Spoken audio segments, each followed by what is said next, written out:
might seem crazy what I'm about to say. Sunshine, she's here, you can take a break. I'm a hot air balloon that could go to space. With the air, like I don't care, baby, by the way. Because I'm happy. Clap along if you feel like a room without a roof. Because I'm happy. Clap along if you feel like happiness is the truth. Because I'm happy. Clap along if you know what happiness is to you. Because I'm happy. Clap along if you feel like that's what you want to do. Here come bad news, talking this and that.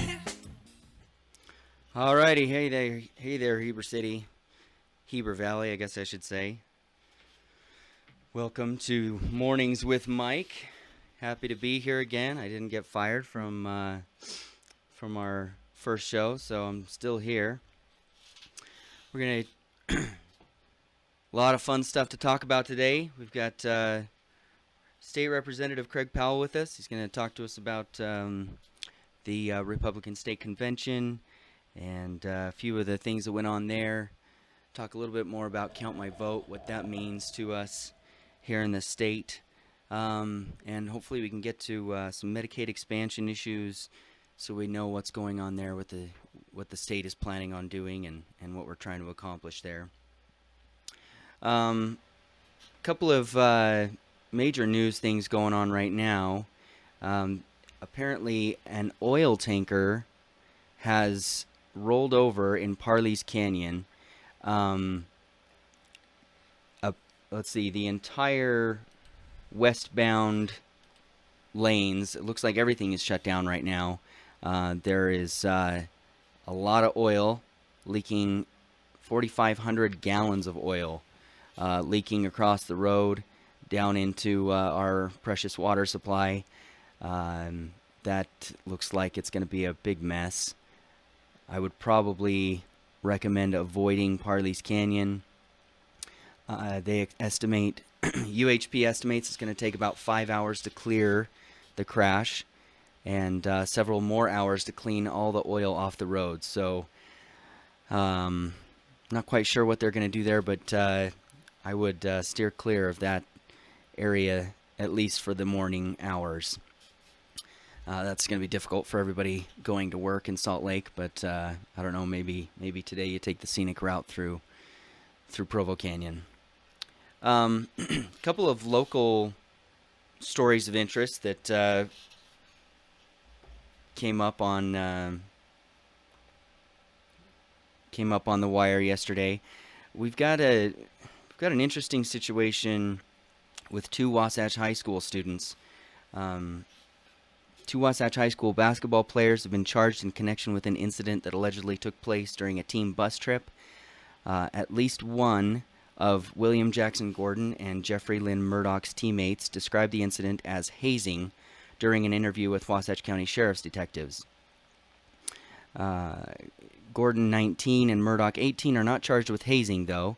Instead, prosecutors charged the pair Monday in Wasatch County Justice Court with disorderly conduct, an infraction. The allegations against the pair are spelled out in a 14-page Sheriff's Office report obtained by KSL through a series of public records requests. The report documents the investigation into claims that Gordon and Murdoch each exposed their buttocks during a February 26th bus trip. Now, I'm a little bit removed from high school. I graduated in 1998, so it's been a while since I've been there, but I'm not quite sure how to feel about this.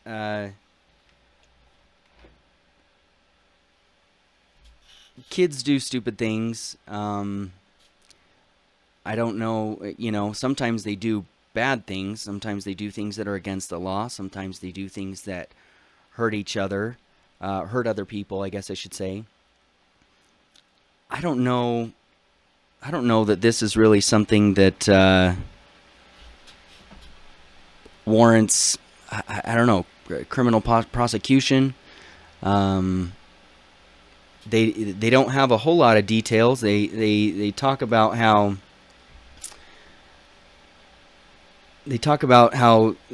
I guess they were taking kids to the back of the bus and kind of, I don't know, making them pull their pants down or something like that. I don't know. I guess they get really bored on those buses. It looks like the kids involved have been suspended, and it says the teachers, the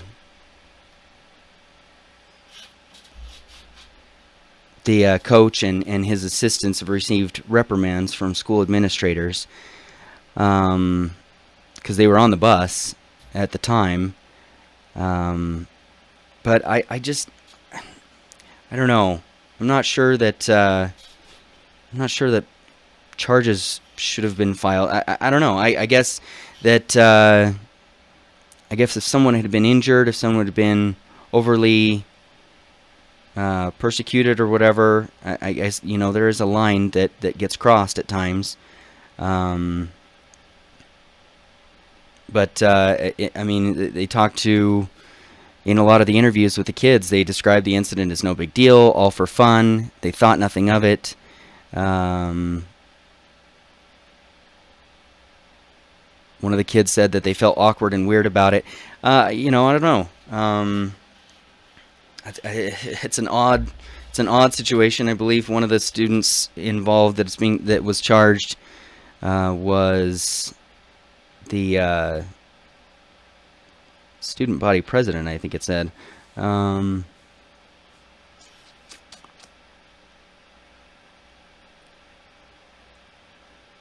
I don't know. That's a strange thing. I mean, in high school, it's I don't know. We do silly things, but I think to an extent we have to just let kids be stupid, I guess. I don't know.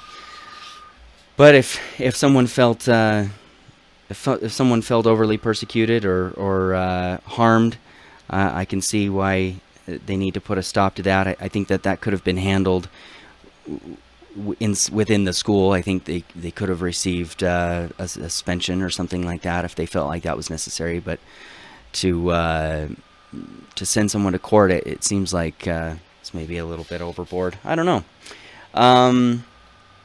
We've got another local story that was in kind of bigger state news. We had a young man here in Heber City that was apparently attacked by a dog last year. I never heard about it. I don't know. Did you, Representative Powell, did you hear anything about a dog mauling last year? I vaguely remember this. Yeah, I never heard anything about it, and I mean, for me, the dog attacks and things like that can be a very sensitive topic, and very passionate sides of that argument. Now maybe you can speak to this, Representative Powell. I know that there's been talk. I was going to look it up yesterday, and I didn't get around to it, but I know there's been talk about trying to change Utah law so that one dog breed can't be, I guess for lack of a better word, discriminated against. I mean, you look at statistics, and there are certain breeds that have a much, I guess, more of a propensity to be violent or attack. I mean, they track when a dog attacks someone, what breed it is, and I think typically pit bulls are at the top of that list, and you'll talk to a pit bull owner and they'll say, "Oh my gosh, my dog is the greatest thing in the world, and it rolls around and plays with my kids, and it's just sweet and loving, and it would never hurt a fly." But then, occasionally they'll rip the kid's face off arbitrarily. So I don't know how to feel about that. Yeah, we did have a bill on this in the legislature this year, and I'm just looking up the story a little bit more here about Drew Becker at Rocky Mountain Middle School. I mean, this is just a wonderful story about really courage and good writing. This is an essay contest that Drew won, national essay contest, and we should really be proud of him for that. It does raise this question of animal control, and in the legislature this year, we had a bill that said that cities and counties, in other words, our localities, cannot pass breed-specific laws. And this was a very fascinating issue to me, because it's very rare that I will support at the legislature laws that, from the state level, dictate policy for our cities and counties, because I usually think that the democratic process should be able to work in the local jurisdictions. There was an awful lot of evidence and testimony presented, and the thing that became persuasive to me on this, as a matter of private property rights for the owners, is that it's almost impossible to distinguish between different breeds of dogs with the types of mixed breeds that we have out there. And Sure, so what sure. you get is you get a lot of selective enforcement and very arbitrary enforcement. Right.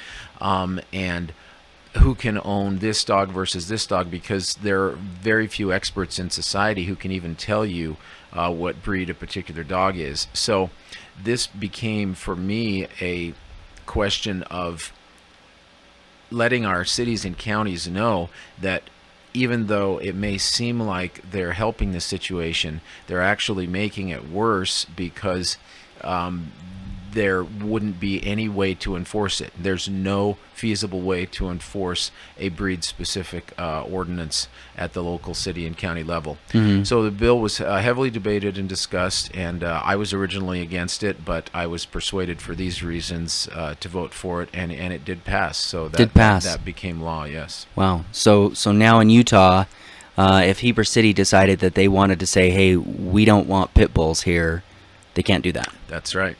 Interesting. Yeah, there's no question. I mean, I guess there's no question. It's very difficult. I mean, there's really no way to know for sure exactly what kind of breed a dog is. I mean, until you pull out papers and give a DNA test about, well, this is a purebred whatever.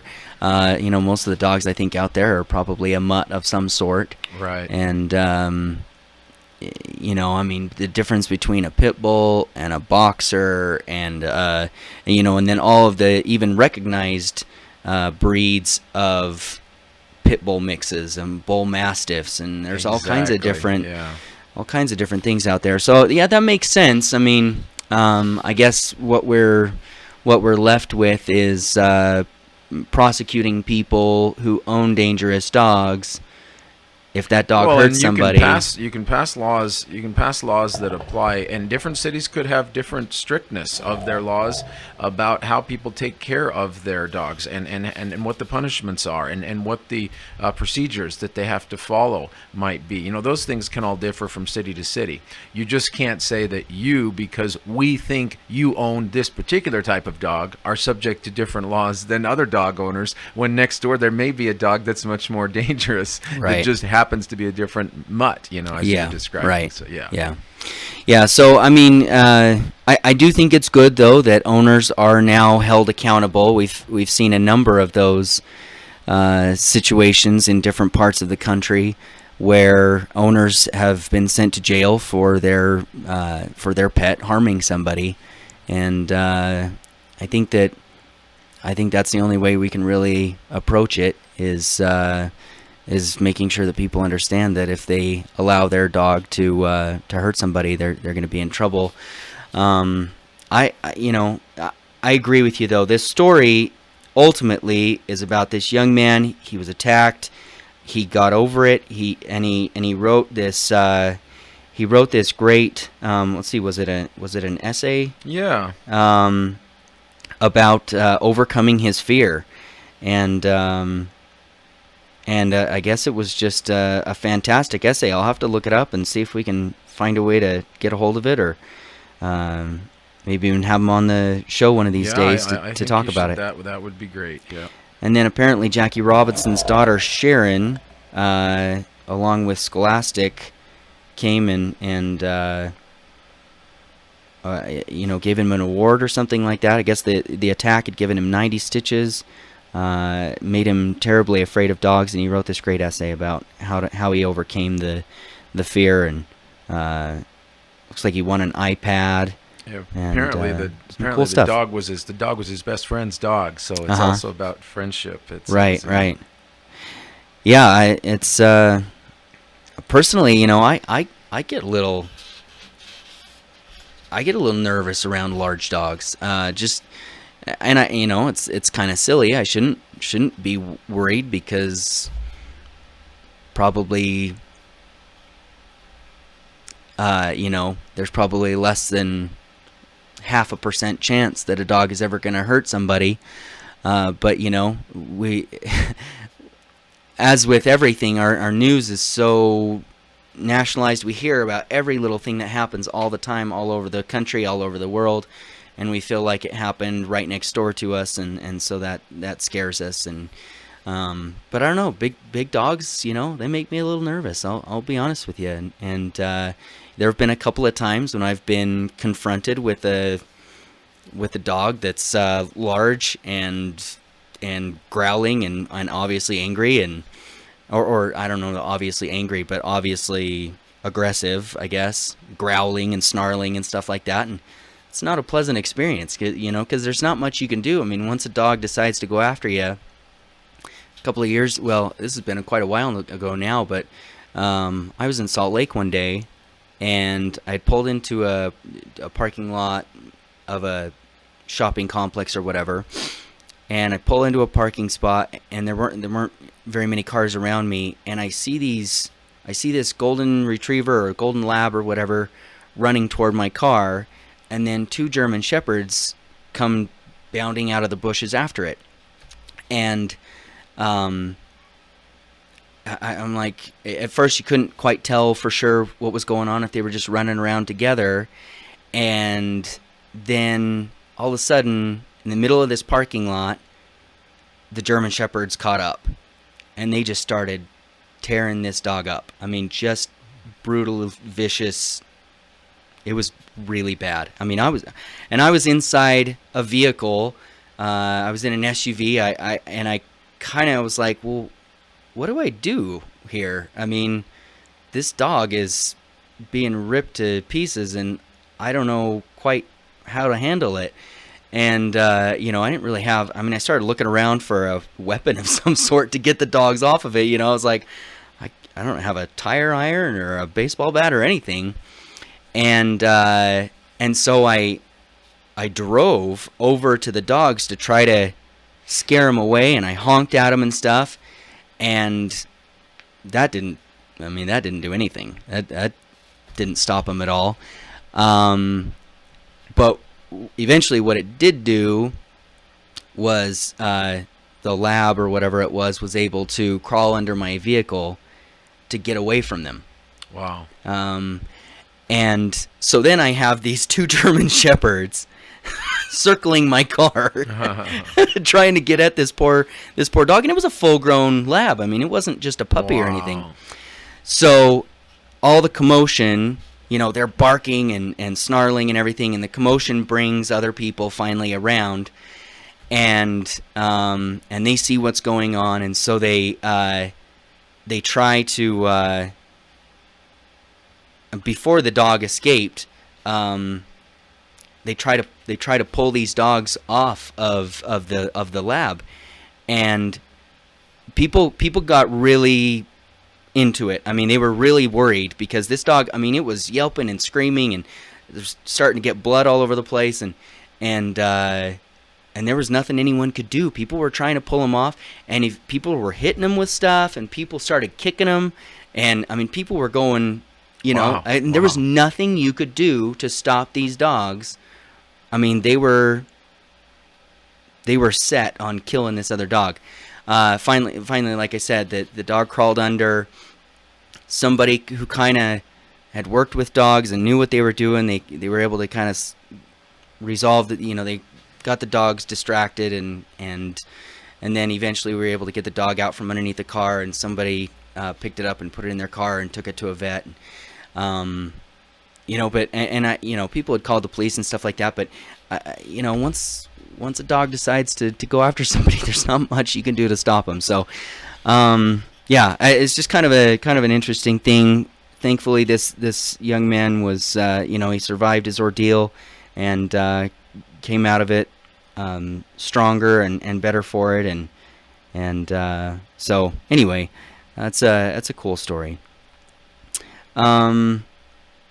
So one of the state issues that I wanted to get to, and let's just talk about weather here real quick. Today the weather is going to be sunny and clear. Should be a nice day. 57 degrees is the high. You know, we're kind of dealing with this crazy Utah spring weather. Snowed on Monday.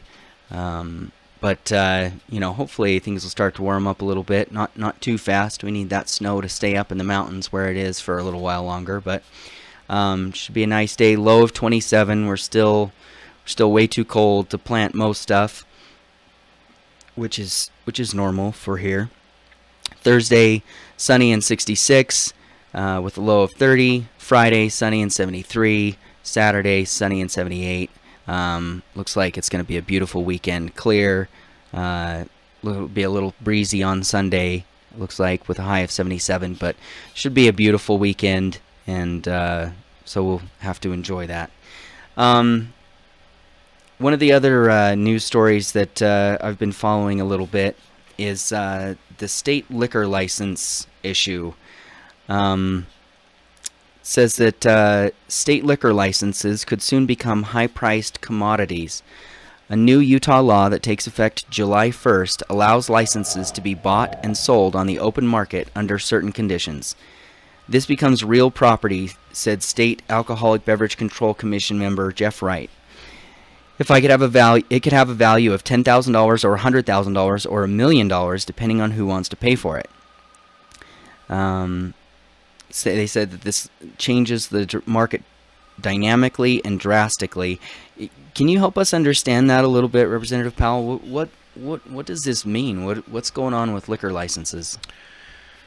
Well, you know, whenever government gets involved in regulation, you're always going to create artificial consequences, I think, in free markets. And we regulate all sorts of things in the market in our country for many reasons. What I think has happened here is with the premium that we have on liquor licenses, because of the limits and caps that we have for, you know, some good and valid reasons, we then end up with a black market, as you know usually happens when government begins restricting things. Right. And the policymakers who are involved in this area have become concerned that there's going to be things going on that are not going to be as well known, and in terms of the deals that are struck, the negotiations that happen. I think that since these sorts of assignments, or trying to get around the law, or maybe even, you know, setting up a sham corporation, or somehow trying to transfer or assign the licenses would happen anyway, it was better to just take recognition of it publicly and go ahead and allow the transfers and sales basically to happen, and then the Department of Alcoholic Beverage Control can hold hearings, get information from the parties, and the transfers can happen without them actually being relinquished. This is new. We passed this 2 years ago. We delayed it last year. There was talk about delaying it again this year, but there was no delay, and so it will go into effect on July 1st of this year.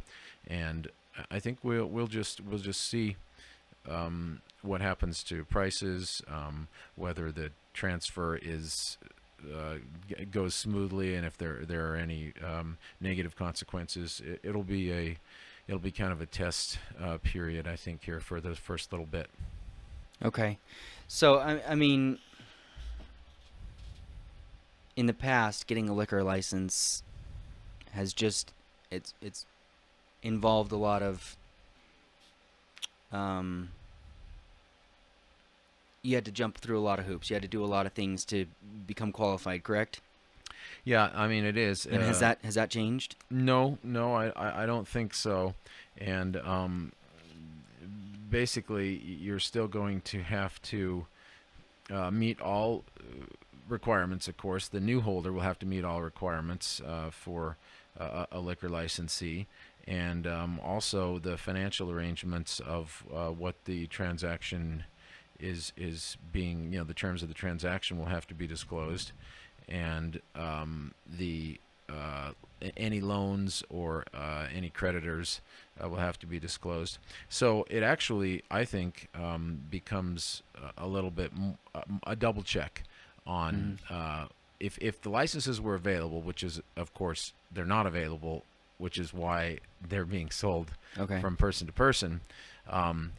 If the licenses were available, they'd still have to go through a lot of these different checks because it's being acquired from private individual to private individual. The DABC just wants to know what the terms of those transactions are, and so I actually think it'll probably be fine as long as we continue to have that oversight. Okay, so basically the biggest issue is the state wanted to restrict how many liquor licenses were out there, and so they, instead of having to give out a new liquor license, they're just saying you can buy it from somebody else. That way we still have a limited number of licenses out there, and kind of enable people to get the license that they want to have.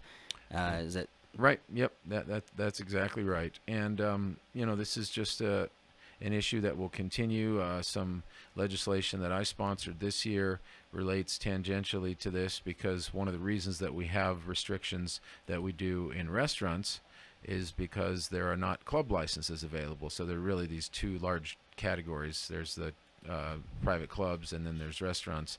And it's the club licenses that are extremely limited, and that's exactly what's being sold in this topic that you're bringing up here, is the club licenses. Gotcha. And they're the ones that have the strict quotas. Gotcha. Interesting stuff. So you have to have a liquor license to sell any kind of alcohol in a restaurant, or is that only for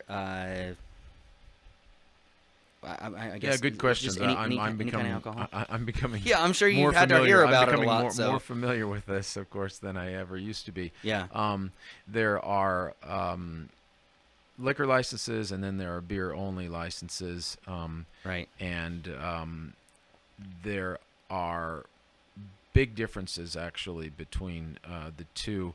So the liquor licenses, which mainly relate to distilled spirits, is the official term. Mm-hmm. They are more heavily regulated, and right. They have different hours of operation. They have different serving requirements. So yeah, they're the two large categories there. Sure. Interesting stuff. Okay, a couple other things that are in national news right now. This has always been something that I've really had a hard time understanding, and I think it's more just something that I've never really experienced. I never had to live with, but in the Midwest, there's been a string of horrible storms that have brought down some incredibly powerful tornadoes. The death toll right now is at least 35 people, and I can't imagine living in a place where at certain times of the year you are under the threat of your entire life just being swept up in the wind and just completely destroyed. Family members are all at horrible risk of loss of life, or horrible injury.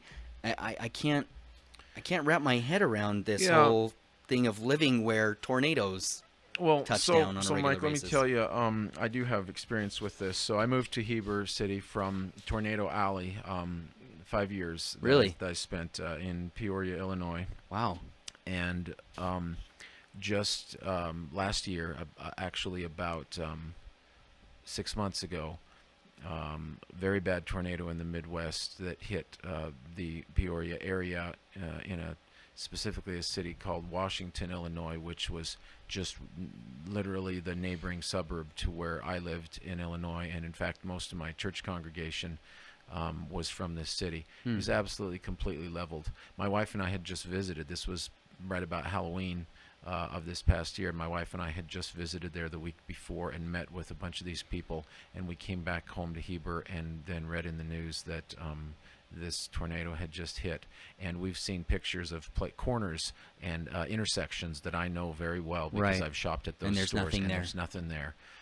You just can't even find your own dresser or nightstand, in all they're the just gone. debris and rubbish. So I understand what it's like. It's not as great of odds as being struck by lightning, but people who are there, 98% of the people who live in the Midwest have never been affected by a tornado directly. I gotcha. In terms of their Sure. own property. Mhm. Now, they've probably known someone. They've Right. known someone in a neighboring county or in a neighboring community. So it's not like it's this absolute constant wake up and have to think about it every day and worry whether you'll live through the day, because it is still fairly rare. The closest one that I had in Peoria, we actually had one, and my wife was in a doctor's office with one of our kids at a doctor's appointment, just a routine appointment, and they put on the sirens. In the schools, they'll have the drills, regular drills every month, so the Sure. kids know what to do and practice for that. So they put on the sirens, and so they went into an interior room, and I think it was up in the skylight. She said they could see there was a trampoline that got Right. completely blown out of somebody's backyard and was up on the roof and blowing over the. And that actually wasn't, of course, a really, really bad tornado. That was a more minor one. But yeah, they live with it. They have to take precautions. Obviously, have to know what their insurance covers. Of course. And in terms of mainly the safety of where to be to protect life. Unfortunately, people don't want to lose property, but property can be replaced. But in terms of the safety of how to protect your life, that's the most important skill. Yeah. It just, I guess the same goes for places like New Orleans, places like, I guess a large portion of the southeastern. Basically all the way from, I would say, Texas to Ohio in a big diagonal. You draw with through all the the middle of hurricanes country, that they deal with. And I guess what's remarkable to me is that they rebuild in the same place.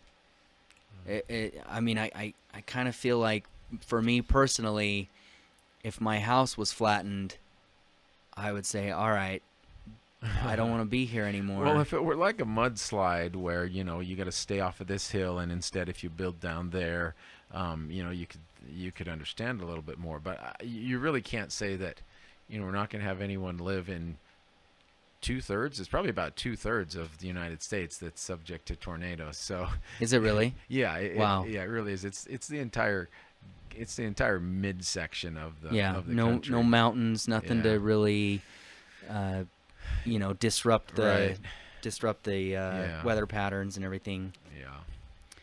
Yeah. I remember when we had that one tornado in Salt Lake. I think I was in the missionary training center, I think, when it happened, or thereabouts. And it was just so random. I mean, you just never think that a tornado could touch down in Utah, and they probably almost never do. That was freaky, yeah. But that was pretty incredible, and that was I think a pretty mild little tornado that touched down. But it's just horrible, though. I feel so bad for these people, and you know, we just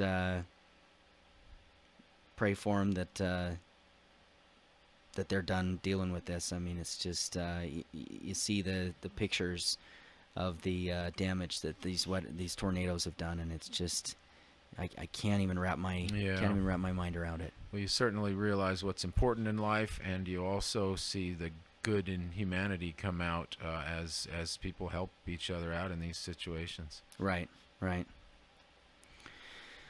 On a more upbeat note, try to get out of the doldrums here a little bit, and this is just kind of fun stuff. But they have announced the cast of the new Star Wars trilogy, or at least the first movie, and I've always been a big Star Wars fan growing up, and you know, waited with. I was very anxious and waited with great anticipation for the the prequel movies to come out, and then they were a pretty big letdown, unfortunately. And I think that, you know, most everybody feels that way. It's just kind of how did such crappy movies come out of such a great history of movies? But hopefully, you know, Disney has taken over the Star Wars franchise, and they've got J.J. Abrams involved, and hopefully they'll do something good with it. But the most exciting thing for me, most of the cast is mostly unknown people, and I think that's exactly what it needs to be. I think you try to put famous people into a big movie like that, and it's too much about the actor and not enough about the story and everything. But else. I was reading that. So they're bringing back a lot of the originals. What are they going to do? Cameo appearances, or are they really going to be in their roles for some of the original actors? Right. So from what I understand, and this is what I'm really excited about. I was really hoping they would be able to accomplish this, but basically they are bringing back the original actors, Harrison Ford and Carrie Fisher, and everybody. Mark Hamill is coming back. Everybody's coming back, reprising their roles, and they are reprising their actual roles. Oh, okay. At least for the first movie, and it'll be the movie does take place 30 years after the original trilogy, and so they are all 30 years older. You don't have to explain it away. They're all, well, with the exception of Harrison Ford, they're all fatter and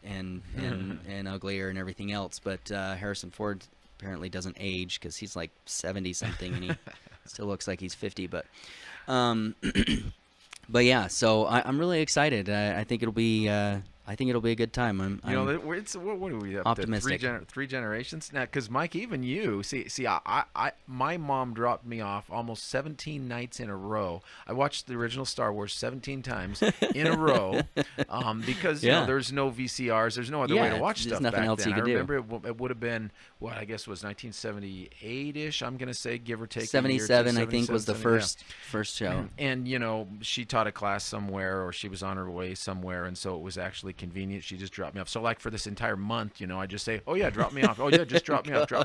I watched it 17 times in a row. Yeah. I even knew which little twitch people had in their body. There was this one place where they did a bad film splice, and Luke Skywalker's lying on the ground, and I would say to my friends, watch, his leg is gonna move. His leg twitches right here. It's like twitch. See, I see, you see it. So I knew that movie so well, the original one. That's great. But now, see, so you weren't around when the first one came out. So you're of the generation that had to look back and say, oh man, these are the originals, these are the classics. So you must have really gotten into it then. Well, yeah, I mean, so the final installment came out, I believe, in 1982. I was born in 1980, and so yeah, I wasn't really conscious of what was going on when they came out in the theaters and everything. But Then you got them on the DVD boxed sets, and yeah, you got I had it on the VHS, Oh, yeah, of okay, course, yeah. and then they made that big remastering and they added scenes See, and that's what started my doing a kids bunch of all stuff, got, right? and then they all got into it. And Yeah. So,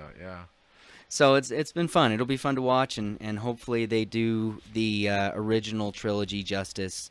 We're all keeping our fingers crossed that they don't screw it up. But I think the critical thing is having George Lucas sort of out of the process. He was he has such a cool imagination, but that's kind of where his talents end, is with imagination. Yeah. He wasn't really a great screenwriter, wasn't really a great director, but because it was his invention, he wanted to do all of that. I see. I mean, everybody feels, the general consensus is that Empire Strikes Back was the best of the original trilogy, and that's the one he didn't direct. So, I don't know. I'm looking forward to that. I'm glad we got to the important things. That's right. Great. Yeah, Good, I Mike. really Yeah. wanted to make sure we got that in there. Okay. Fact of the day, chewing gum while studying and then chewing the same flavor of gum while taking a test will help you better remember the things that you studied. So that's, I've never tried that, but I'm going to now. I'm going. Whatever I can do. I forget a lot of things. I'll have to try that. Yeah.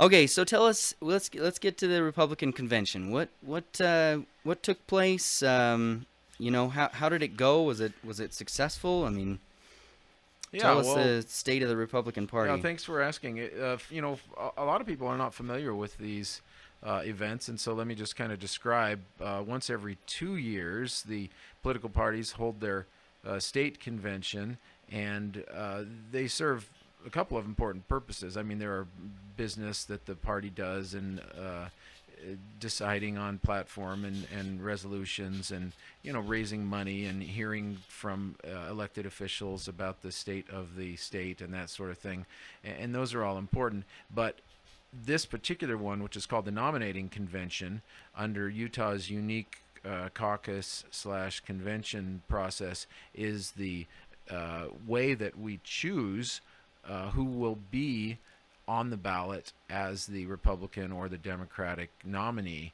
And so they're very important, and I would probably guess that less than 5%, it may be less than 3% of Utahns who've ever actually attended one of these state conventions. Yeah. And so it's just so important, I think, to share, and I appreciate you allowing us to talk a little bit about it.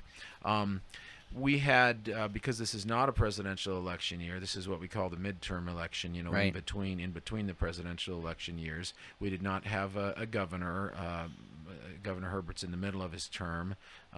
We actually did not have any of Utah's senators, Washington, D.C. senators, up for election. We're not up for election this year either. So you had, for instance, Jason Chaffetz, his seat in Congress, which covers here Wasatch County. He did have a couple of Republican challengers. Sure. And so he had to have the delegates vote, and I think he got almost 80% of the delegates' votes. We had some local races, and that was included my race for Utah House of Representatives, and also Senator Kevin Van Tassel, who covers most of Wasatch County. He lives in Vernal. He's the state senator in the Utah State Senate, and we both had Republican challengers. And so for the past month or so, ever since the caucus night that occurred back in late March, the state delegates were elected, and it was their job over that period of time to get ready for the state convention and meet with the candidates to study the issues, and then go to the state convention and vote for the candidate that they preferred to become the nominee. In my race, I was running against Wilder Smith from here in Wasatch County, and at the state convention, I ended up out of the 52 delegates, and by the way, it was very impressive. 52 delegates elected in this legislative district, 52 of them showed up. That's great. 52 out of 52 were That's all great. there. So I ended up on Saturday getting 35 votes. Wilder Smith got 17 votes. That equaled 67%, and you needed 60, under the right? rules. Under the rules, there you have to have 60%, and so I was able to secure the Republican nomination on Saturday. Senator Kevin Van Tassel, in his race, which is a much larger area, there were about 125 delegates there. It covers Uinta, Duchesne, Daggett, Summit, and Wasatch counties, and he was able to get about 70% of the delegates' votes. So he also secured the nomination, running against Susan Horrocks from Vernal. Other than that, Mike, there were all the other members of Utah's congressional delegation, Republicans, Sure. also secured the nomination fairly easily. And then there were a few resolutions that the delegates voted on. It still ended up taking long. We use electronic voting now with a little clicker, electronic, remote controls, and that actually speeds things up. But still, it's only a process they go through once every 2 years, and so you have to reinvent the wheel kind of every time. Plus, you have usually new leadership at the state party chair level. Sure. And I think some of the delegates were frustrated that it wasn't as well organized as it could be. There were a lot of delays. There were some glitches. But in general, it was a successful event. Yeah, that's great. That's great. Yeah, I was a I was a county delegate this time around for right. the That's a Republican very Party, similar process. So those who attended the county convention here in Wasatch County a month ago or so, right at the beginning of April, will remember that we had 150 or so delegates there, and same process. They listen to the candidates who are running, seeking the nomination. They take their vote, and then depending on if anyone gets the required threshold margin, they can become the nominee, or else, as happened at least once in Wasatch County this year, or else they go to a primary and face the voters. Yeah. Right. And we will be doing that, and hopefully we'll be able to get them both on to talk about their candidacy and what they're trying to accomplish. But County Council, Mike Peterson, Jay Price, are going to be going to a primary election. That'll take place in June, so we'll need to get with them pretty soon. Now at the convention, we'll have Aaron Gabrielson on next week to talk a little bit more about this as well. But I'd like you to touch on this "Count My Vote" resolution that the Republicans passed in the most recent legislative session. The Utah legislature came to a compromise where they allowed us to keep the caucus, but they also gave another option to become a nominee and force a primary by getting a certain number of signatures on a petition or something like that. Right. And so, right. what is this resolution that they passed? What does that mean? Yeah. One of the problems with a complicated process like this is not that many people in Utah understand what we had and what we were operating under for the past several decades, let alone what the proposals are to change it. Right. And so it just becomes very confusing, I think, to most people. People, I guess, probably maybe half of the population knows that there was something out there called Count My Vote that was going on this past year as a petition drive, but may not really be able to. A lot of people may not understand the specifics of it. Just to put it in a nutshell, right now, everyone to get the party nomination has to go through this caucus and convention process that I just described. And Count My Vote's petition proposal, which was going to go before the voters, all voters of the state of Utah this November, if they got enough signatures to put it on the ballot, and they were working very hard over the past 6 months or so to do that. What it would have done under the Count My Vote proposal is said that you simply use the primary process only by gathering signatures to get on the ballot and it would have basically enshrined the primary process only as the means for getting the nomination. When towards the middle to the end of the legislative session this year, when most of the legislative leaders could see that it appeared, although it was kind of a game of chicken, it appeared that Count My Vote was going to get the signatures that they needed, which effectively would have done away with the caucus and convention process in Utah. Would have eliminated it completely, right? Yeah, well, Count My Vote always said that you could still have your caucus and convention, but Just basically not it gonna would mean be an anything. advisory. It would be an advisory recommendation. It Sure. would be like the movie ratings. Right. You know, well, we like this person out of these people who are running, so it wouldn't actually have the binding effect of choosing the nominee. So when it appeared that that was going to get enough votes, I really do think that sincerely legislative leaders who wanted to keep the caucus and convention system in Utah, which really has its unique advantages, they came to a compromise in several very late night meetings with leaders of Count My Vote. And to just describe what the compromise is, it will allow the caucus convention system to stay in place with just a few modifications. There have to be absentee voting has to be allowed at convention in case a delegate Sure. can't show up at convention. The biggest change is that the primary, when the primary is held, has to be open to unaffiliated voters and not just to members of the party. Interesting. But the biggest feature aspect of it that people need to realize is it essentially creates two different tracks to get on the primary ballot. You can either go through the regular caucus and convention system and win your spot on the ballot that way, or you can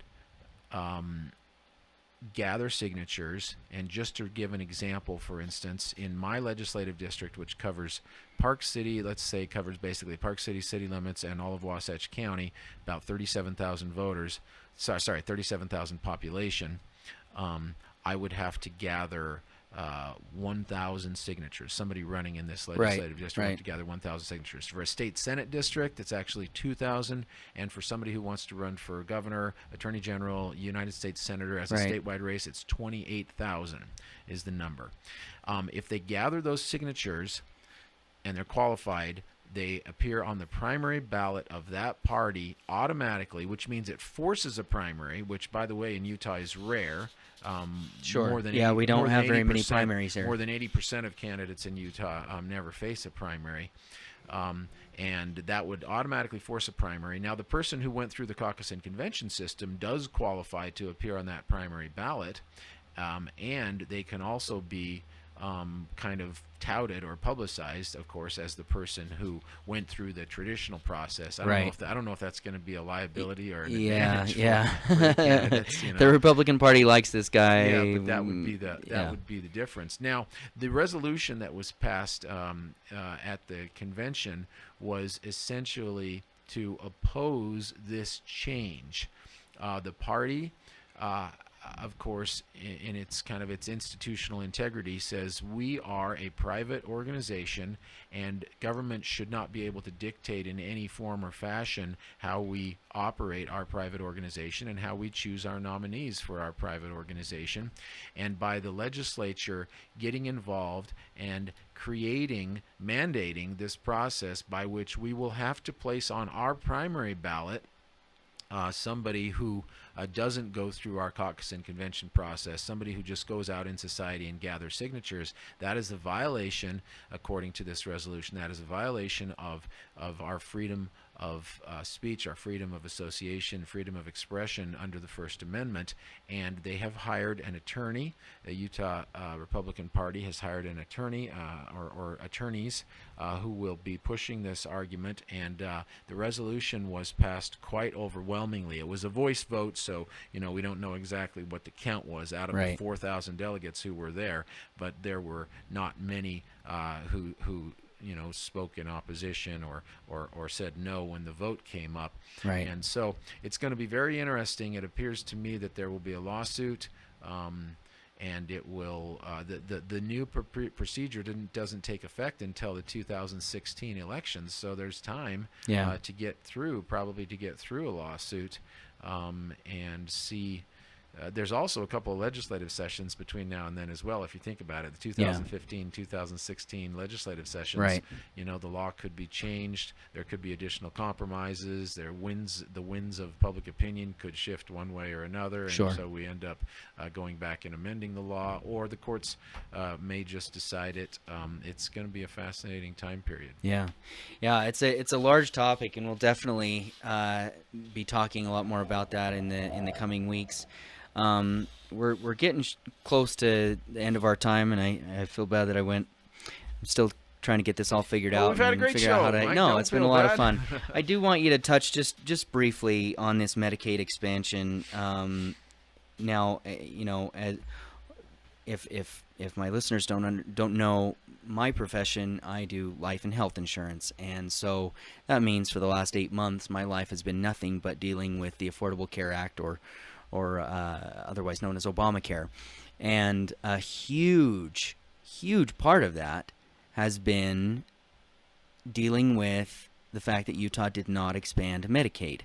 What that means is, under the current rules, if your income is below a certain level and you are an adult, you can't just go get Medicaid to be able to go to the doctor, for checkups, for preventive things. If you get injured or if you get sick and your income justifies it, then you can get Medicaid and you can get help paying for those bills. That's how it is right now. Medicaid is still there for people as an adult. You just can't get it for preventive stuff. Now, most of us feel like preventive stuff is necessary. I mean, it's better to make sure that you catch a small lump on somebody early and treat it, and it costs you $50,000 instead of waiting until it's metastasized cancer and it costs you millions of dollars to treat somebody. I mean, I think we all kind of understand that concept of making sure that an ounce of prevention is better than however that saying goes, a pound of something. but I mean, Bacon. Yeah, a pound of bacon. I think that's how it goes. So anyway, now just real briefly, when the law was passed, everyone said, hey, this is not constitutional. They took it to the U.S. Supreme Court. The U.S. Supreme Court literally changed the law and said this is not a fine. Despite what the president wants, this is not a fine. This is not a penalty. This is a tax. And if you let us call it a tax, then we'll let you have it. But at the same time, they said, well, this part about forcing states to expand their Medicaid, that's not constitutional. We're throwing it out. At that point, half of the states in the union said, we're going to do it anyway. The other half said, forget it. We're not going to do it. If we don't have to do it, kind of, you can go take a hike, Mr. Obama. We're not going to do it. Utah, along with a few other states, said, we're not sure. We don't know what we want to do with it yet. The governor seems like he's pretty set on figuring something out. Where are we at with that? Are we going to have a special legislative session? What's going to happen? Yeah, it has been frustrating that we've had so many delays in deciding, but I actually think it's just because of the incredible complexity of the National Affordable Care Act and the moving target that it has created. Right. I mean, the regulations get issued, and then somebody starts to read through the literally hundreds of thousands of pages of regulations, and then before we can figure them out at the state level, they get changed again. Right. So we have actually been trying to decide what will be best for Utah, and the bottom line here, I think, Mike, is the hundreds of millions of dollars that we pay in taxes that we may be able to use and benefit from, our own Utah taxpayers, by having this coverage for some of our less fortunate citizens. So what Governor Herbert is trying to do right now, and a few other states have tried, is to craft a plan that will give more flexibility. It will not be just the top-down bureaucratic mandate prescribed Medicaid model, but instead we would get the money, be able to use it for people to purchase private insurance, Medicaid coverage type insurance, but it would have much more flexibility, so that they'd be able to use the private marketplace, which I believe has much better incentives, has just a lot more smarts to it than some of the way that the Medicaid formulas are structured. And if we can get that money and be able to use it for our citizens to purchase private insurance rather than opting into the traditional Medicaid approach, that's what Governor Herbert's trying to do. If he can get agreement from the administration in Washington to do that over the next few months, I expect a special session, probably maybe I'm going to say September. It might be a month or two earlier or a month or two later than that. But I do expect we're going to have a special session, because the law that we passed last year in 2013 in the Utah legislature says that the governor cannot opt into that to actually spend the money without getting legislative approval. Right. I think that we're working on it, and there's going to be some sort of a compromise between the states and the federal government on this, is my best guess. Okay. Well, and then anything that they did decide on would probably not take an effect until the beginning of next year. I would think that would be right, probably 2015, yeah. Right. Well, just want to thank you so much for being on with us today, Representative Powell. Thank you. I know that you're a very busy man. You have a real job, and then you have my volunteer job. Yeah, then your volunteer job, and we appreciate your service, and look forward to having you on again sometime here in the future. And just congratulations on securing the Republican nomination, and we'll definitely have your Democratic challenger on and hear what he has to say, and just have to hear what's facing Utah and what you guys are going to do to help it. So all right, thanks for doing the show. Thank you so much. All right, so I'm going to let the representative get back to work, and I'm going to have Danny Good come in for just a minute. I know we're over time a little bit, but or not Danny Good. Sorry, I'm all over the place here. My brain is fried. I apologize, but Scott, hold on. Let me turn your mic on again. All right, Scott's going to be taking over. Scott Phillips, he is a local chiropractor and general health guru, and and without a beard. Yeah, I got the beard thing going right now. I'm just lazy. I don't like shaving. But Scott's gonna be taking over the Thursday show, and tell us a little bit about that, Scott. What's gonna be? So, Mike, it's a great area to live in. Oh, Danny, talk into the microphone. It's a great place for people. I can't hear you. Hold on. Am I on the right mic? You should be. Oh. Oh, Representative Powell turned it off. Oh. Sheesh. No problem. So the show's going to be a great health-related show. It's actually the name of it is called For the Health of It, and so we're going to bring people on that are local practitioners, and we're going to talk about basically how to be healthy, how to feel good, right? Sure. The healthcare, the state of healthcare in the country is definitely in fluctuation, just as you've been talking about. And so for me, the best medication is prevention. The best way to live as healthy as you want to is to take control of that and to do your own thing and to start to really live a healthy life. And so we're going to really talk about that and bring people in to help us out with that. And we're just going to have a good time. That's great. I'll look forward to that. That'll be fun, and hopefully learn a lot about taking care of ourselves. And so we're excited to have you in the fold here, and it'll be fun to kind of get new voices and get new opinions and get new information on this station and try to help out the citizens of the valley. So For sure. So a couple of little things before I sign off here. So today if everybody who signed up for a health plan that starts on May 1st, please make sure that you pay your premiums before or by today. Your plan will not go into effect if you don't do that. Obamacare is what it is. There's good things, there's bad things. I'll talk a little bit more about it as time goes on. I do want everyone to know that anytime you have any kind of major life change, if you have a birth, a death, a divorce, a marriage, you move, you lose coverage, you lose a job, anything like that, you need to come and talk to me. We'll get it squared away. You can get health insurance. Other than that, though, if you don't have a major change going on in your life, you cannot buy health insurance now. That is just kind of bizarre, but that is the way it is. You cannot buy health insurance without a major change in your life.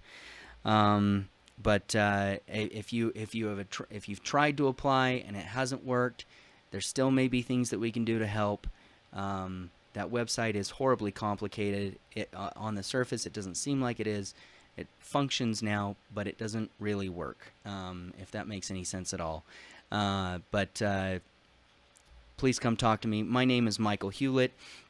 My agency is just called Hewlett Insurance. You can reach me anytime at 435-671-0772. And really appreciate you listening. Hopefully we were informative. Hopefully we were a little bit entertaining. And look forward to more and more shows. And thank you so much, and have a great day.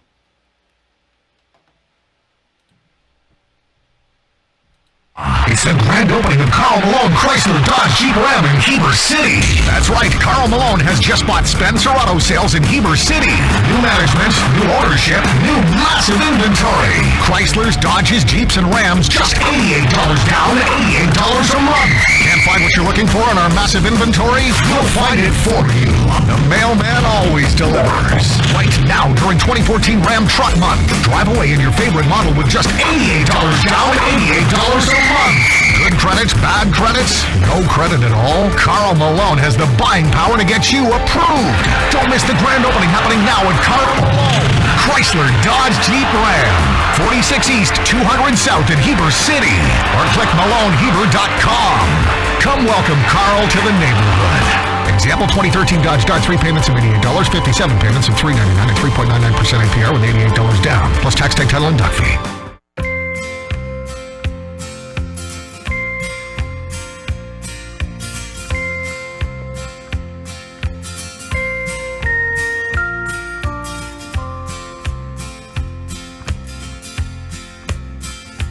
Are you here just to pass the time of day, or is it love that brings you back my way? Did you miss me